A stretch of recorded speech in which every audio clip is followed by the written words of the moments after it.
मैं आप तमाम काम access of knowledge YouTube channel में खैर मकदम करता हूँ। हम पढ़ने जा रहे हैं page number 21। We are going to read Journey to the West. Journey to the West, this is English workshop. Some questions we are going to solve in this story. Let's see question 1. List all the persons and characters mentioned in the story. Which of them real, which are imaginary? इस कहानी के अंदर कुछ अशखास के character दिए गए हैं, mention किए गए हैं, जो कि हकीकी हैं और कुछ ख्याली हैं, यानी इमेजिनरी है, ख्याली, रियल, हकीकी। तो उन कैरेक्टर के नाम हमको लिखना है। तो आइए मैं आपको बताता चलूं कि इस स्टोरी के अंदर कौन से ख्याली कैरेक्टर हैं और कौन से रियल कैरेक्टर है, हकीकी कैरेक्टर है। देखिए, सबसे पहला कैरेक्टर आपके सामने मैंने पेश किया हूं, यान चोंग।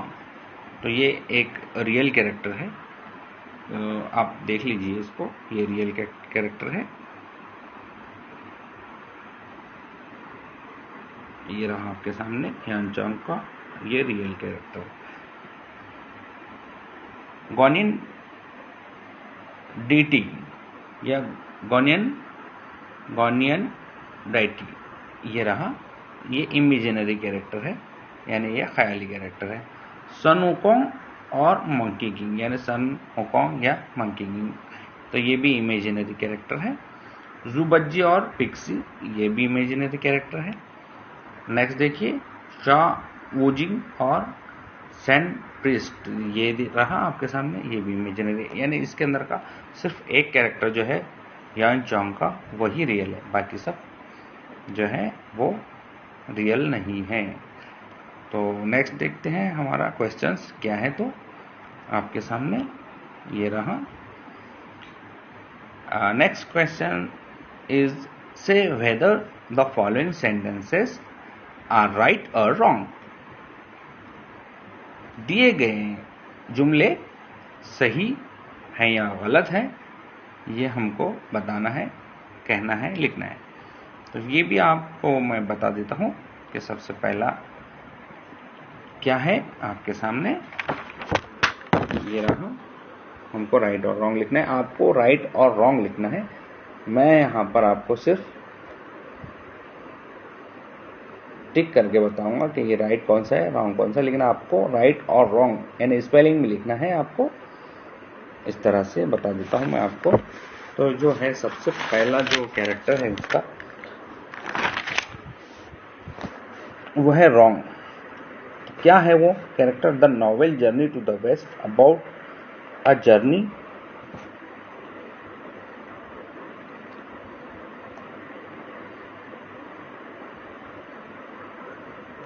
To western countries like England and America.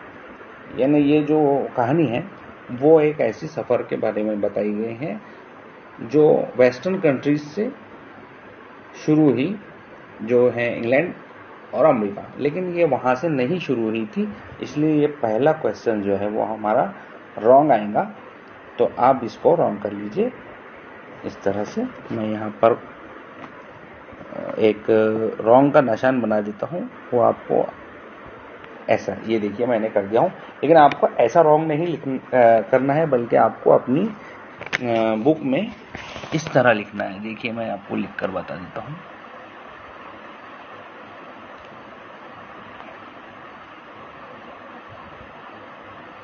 इस तरह से आपको लिखना होगा वहां पर रॉन्ग। तो मैं जो भी ऐसा निशान बनाऊंगा तो आपको इस तरह लिखना होगा रॉन्ग, ठीक है। नेक्स्ट क्वेश्चन देखिए आपके सामने है, in the days of Yan Chong travelling from China to India was not an easy task. उन दिनों में जब यांग सफ़र कर रहे थे, चाइना से इंडिया सफ़र करना आसान काम नहीं था। जी हाँ, बिल्कुल, ये जो है ये राइट कहा है इन्होंने, सही कहा है। तो आप इसको सही लिखना है, यानी राइट लिखना है। तो मैं यहाँ निशान इस तरह से लगा रहा हूँ सही का, देख रहे हैं आप, इस तरह से मैं सही का निशान लगा रहा हूँ। लेकिन आपको जो है तो ऐसा नहीं करना है, बल्कि आपको क्या करना है, इस तरह से राइट लिखना है, इस तरह से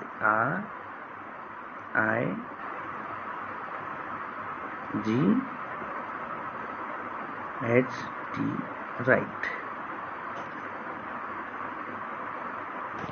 इस तरह से लिखना है आपको, ठीक है। नेक्स्ट देखिए, Yang travel to many parts of India, ये भी सही होगा यानी राइट होगा। तो मैं आपके सामने ये भी इसको इस तरह से राइट कर देता हूँ, क्योंकि वो इंडिया आए यांग, और यहाँ वो उन्होंने बहुत सारे हिस्सों में सफ़र किया, यहाँ देखा, आकर हिंदुस्तान घूमे। नेक्स्ट देखिए, Yangchang's way back home was relatively easy. तो ये जो होगा रॉन्ग होगा, यानी ये, क्योंकि जब वो वापस अपने घर जा रहे हैं तो वो उनको पहुंचना बहुत आसान था, बल्कि आसान नहीं था, बहुत मुश्किल ही था। तो ये जो रॉन्ग होगा तो इसको मैं रॉन्ग कर देता हूँ। इस तरह से आपको रॉन्ग लिखना है, इस तरह से निशान मैंने लगाया हूँ। Gods and supernatural powers had help Yang. अब नेक्स्ट क्वेश्चन जो है कि उनकी खुदा ने मदद किया, सुपरनेचुरल पावर्स ने उनकी हेल्प की। तो ऐसा स्टोरी के अंदर बताया गया है कि उनकी सुपरनेचुरल पावर ने और गॉड ने हेल्प किया, लेकिन ऐसा कुछ नहीं हुआ था, इसलिए ये भी जो है रॉन्ग है। वो खुद एक हिम्मत से और उससे आए थे। ये एक भ्रम था, सिर्फ कहानी के अंदर भी ये भ्रम ही बताया गया है। The 3 disciples of Yang were their saints, जो उसके अंदर जो 3 शैतान या जो जायंट्स थे, भूत परे, जो भी बोलना चाहिए उसको, डिसिपल्स, तो वो क्या सेंट थे, यानी क्या संत थे, क्या कोई बहुत आलिम थे उस उनके मजहब के? लेकिन ये भी गलत है, बल्कि वो एक ऊपर से उनको सजा हुई थी, इसलिए उन्हें नीचे फेंका गया था। तो ये भी जो है वो गलत होगा, रॉन्ग होगा, इस तरह से।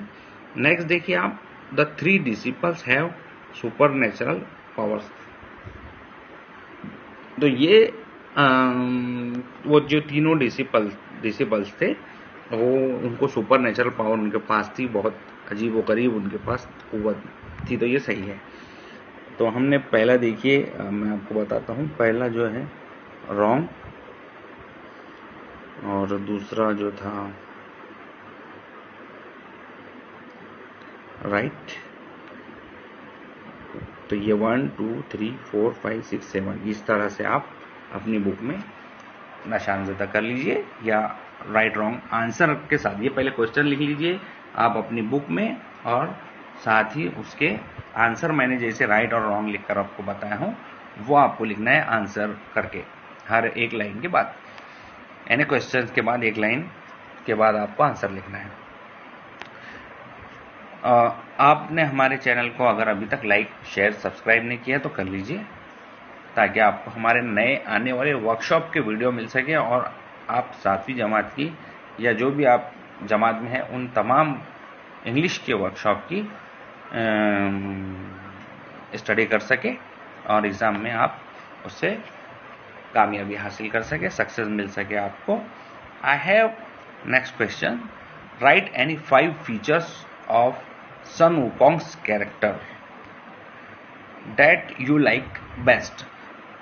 अब हमको उन कैरेक्टर्स के फीचर ढूंढना है जो हमको बहुत ज़्यादा इस कहानी के अंदर पसंद आए हैं। आइए मैं आपको बताता हूँ इस कहानी में हमें कौन से कैरेक्टर बहुत ये रहे हैं वो 5 कैरेक्टर जो हमें बहुत पसंद आए हैं। सबसे पहला जो है वो है कैन वॉक थ्रू फायर, वो आग में चल सकता है। Can transform himself in 72 different ways, यानी वो अपने आप को 72 अशकाल में तब्दील कर सकता है। Can travel through thousands of kilometres, यानी वो एक ही कदम के अंदर कई किलोमीटर, कई हजारों किलोमीटर चल सकता है, यानी एक ही जंप के अंदर, एक ही छलांग के अंदर। His eyes have X-rays vision, उसकी आंखें एक्सरे जैसी थी, जैसे हम देखते हैं एक्सरे के अंदर हमको हड्डियां नजर आ जाती है और जिस्म के अंदर के पार्ट्स नजर आ जाते हैं, हार्ट नजर आ जाता है, लिवर नजर आता है, तो उसी तरह इसकी आंखें भी थी। पहाड़ के पीछे का भी देख सकता था, समंदर के अंदर का भी देख सकता था। नेक्स्ट देखिए, he can grow very big and very tiny in a blink, यानी वो एक ही पलक झपकते ही बहुत बड़ा हो जाता था और पलक झपकते ही एक ही ब्लिंक के अंदर टाइनी हो जाता था, छोटा हो जाता था। तो ये थे हमारे 5 कैरेक्टर जो हमको इस कहानी में बहुत पसंद आए हैं, आपको भी पसंद आए होंगे। नेक्स्ट क्वेश्चन की तरफ चलते हैं, आइए। सन वुकोंग के आपने 5 कैरेक्टर देखे, अब नेक्स्ट देखना है हमको। सबसे पहले देखिए क्वेश्चन, रीड यानी पढ़िए।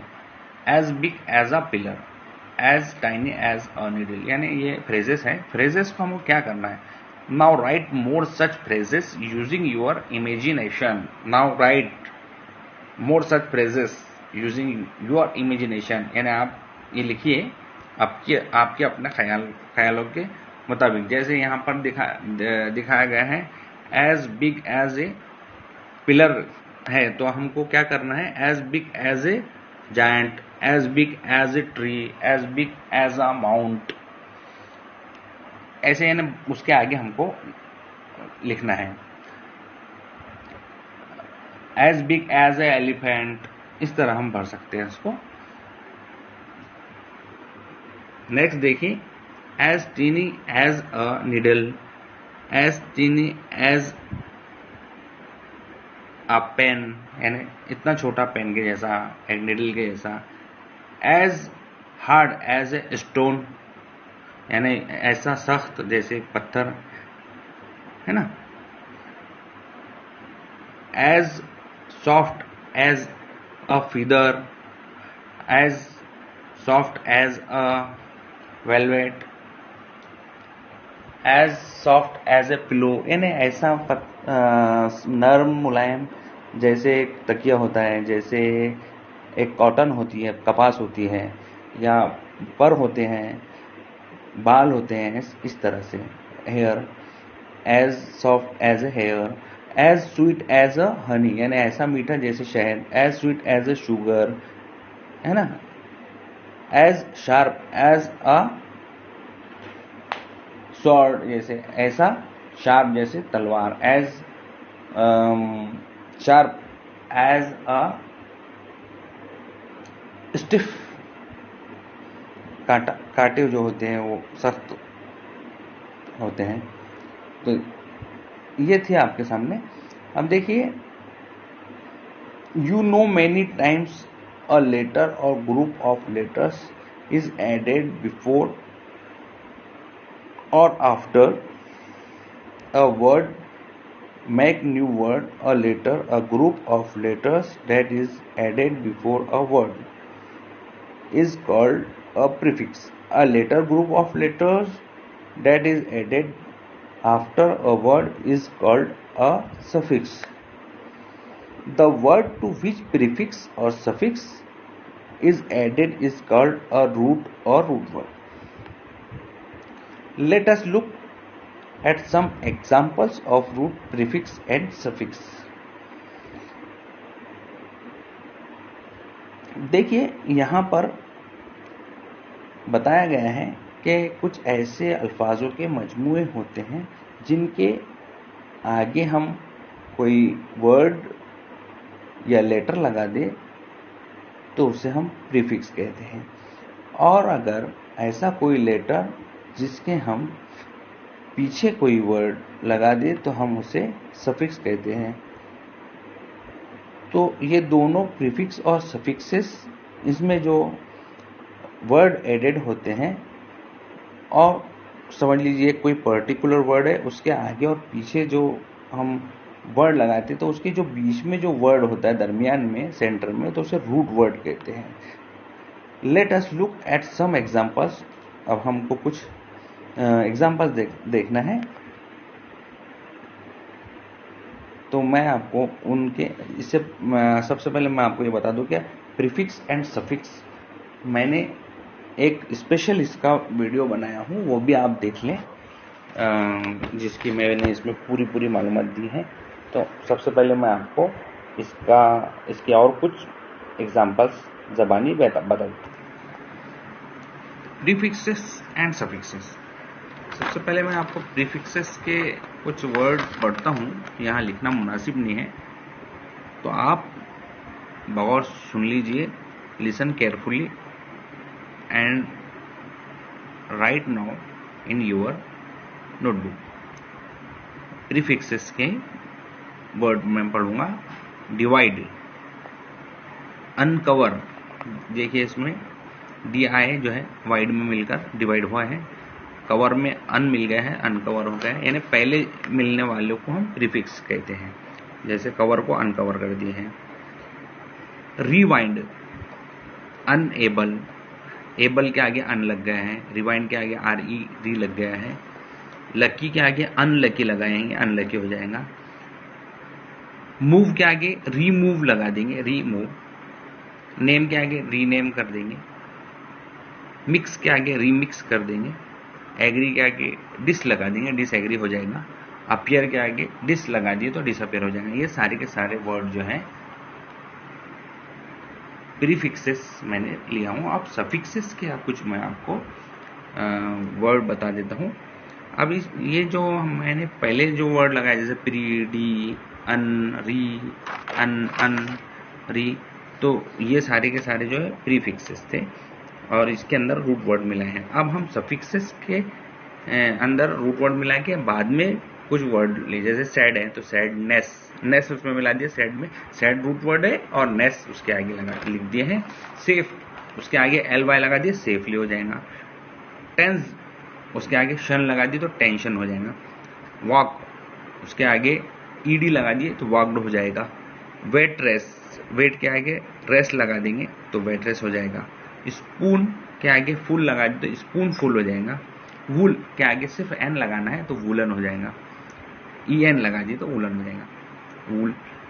केयर, उसके आगे एल ई डबल एस लगा दिए लेस तो केयरलेस हो जाता है। ये थे सफिक्सेस। और मैंने एक वीडियो बनाया हूँ आपके लिए जिसमें आपको बहुत ही शानदार, बहुत ही अच्छे से आपको प्रीफिक्सेस और सफिक्सेस समझाया गया है। बहुत कलरफुल वीडियो है, आप उसे ज़रूर देखिए, आपके लिए स्पेशल वो वीडियो बनाया गया है।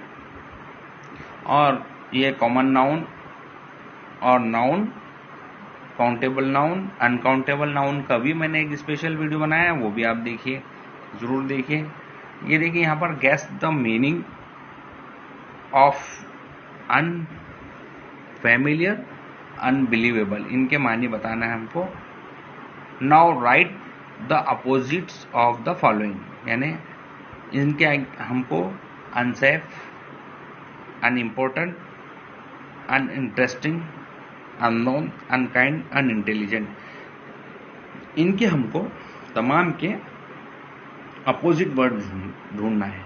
जैसे अनसेफ का सेफ, अनइम्पोर्टेंट का इम्पोर्टेंट, अनइंटरेस्टिंग का इंटरेस्टिंग, अननोन का नोन, अनकाइंड का काइंड, अनइंटेलिजेंट का इंटेलिजेंट। ये सारे के सारे ऐसे हमको अपोजिट लिखना है। ये था हमारा आज का लेसन। उम्मीद है आपको पसंद आया होगा। हमारे इस चैनल को लाइक कीजिए, शेयर कीजिए, सब्सक्राइब कीजिए और हाँ, आप स्टडी ज़रूर कीजिए इस चैनल में जो बातें आपको बताई गई हैं, और याद कीजिए और अपने इम्तिहान में वो तमाम बातें याद रखिए ताकि आप अच्छे नंबरात से सक्सेसफुल हो सके। अल्लाह हाफिज़। मैं हूँ Sohail Ahmed, Maulana Azad primary school, Nagdura. Thank you very much.